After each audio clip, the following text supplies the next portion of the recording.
131240083. Hari ini saya mempresentasikan tugas perilaku keorganisasian tentang stres kerja dan manajemen diri.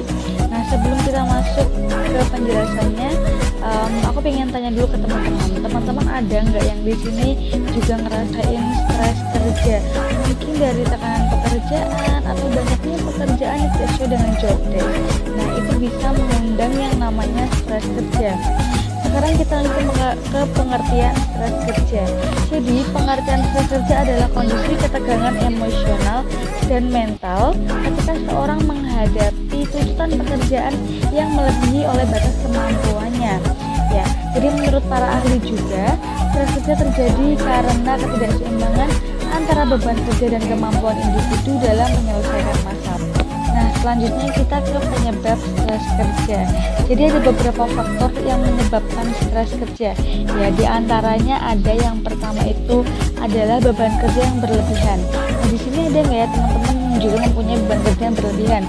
Misalnya bekerja tidak sesuai dengan job desk, itu bisa mengundang yang namanya stres kerja. Selanjutnya ada juga waktu kerja yang panjang, ya, yang biasanya kita bekerja sekitar 8 jam atau 9 jam, ini malah menjadi bekerja 12 jam. Nah, itu akan menyebabkan juga stres kerja. Karena apa? Karena fisik kita juga sudah capek, otomatis pikiran kita juga ikut stres. Seperti itu. Selanjutnya yang ketiga, hubungan kurang baik dengan rekan atau atasan. Hubungan kurang baik juga bisa membuat kita stres kerja, teman-teman. Ya, alasannya karena apa? Karena kita selalu berpikir kayak contohnya, aduh besok akan ada apa ya di tempat kerja, akan ada kejadian apa lagi ya, kan kita tidak tahu ya. Seperti itu.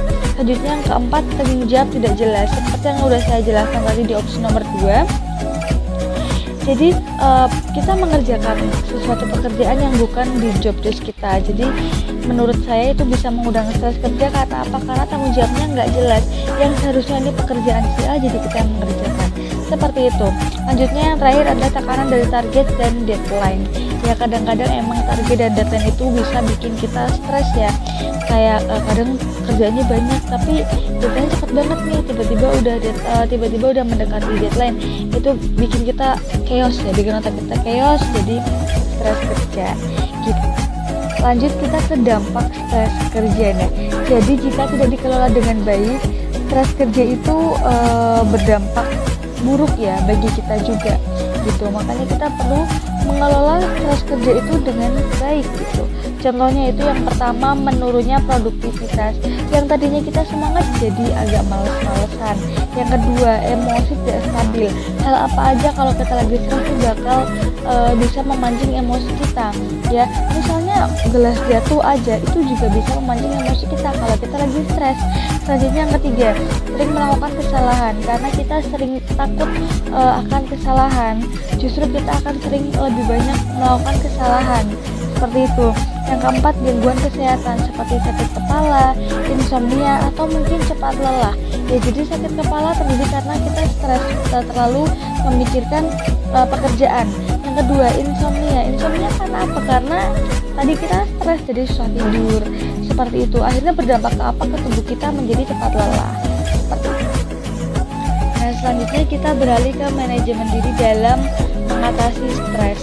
Ya, jadi ada beberapa cara yang perlu kita lakukan supaya kita tidak stres berkepanjangan. Salah satunya dengan mengatur waktu dan prioritas kerja. Kita harus pandai-pandai mengatur waktu dan mengetahui mana yang perlu kita selesaikan terlebih dahulu, mana yang tidak. Selanjutnya yang kedua, yaitu istirahat cukup dan pola hidup sehat. Ya, kita tidak boleh terlalu memikirkan pekerjaan. Jadi apa yang bikin kita pusing di pekerjaan, tinggalkan waktu kita sudah pulang, saatnya kita istirahat. Seperti itu. Selanjutnya yang ketiga, relaksasi atau olahraga ringan. Kita bisa mulai menarik nafas, buang nafas. Seperti itu kalau kita sudah mulai merasakan stres kerja. Selanjutnya yang keempat, berpikir positif dan realistis. Kita nggak perlu mikir terlalu jauh ya tentang nanti akan ada apa ya di depan, atau nanti bakal dimarahin bos apa ya gitu. Kita nggak perlu mikirin itu. Selanjutnya yang kelima, yaitu ada berkomunikasi terbuka dengan rekan kerja. Kalau misalnya ada pekerjaan yang mungkin itu bukan termasuk di job desk kita, ya sudah, kita harus berkomunikasi dengan rekan kerja yang memang memegang job desk itu.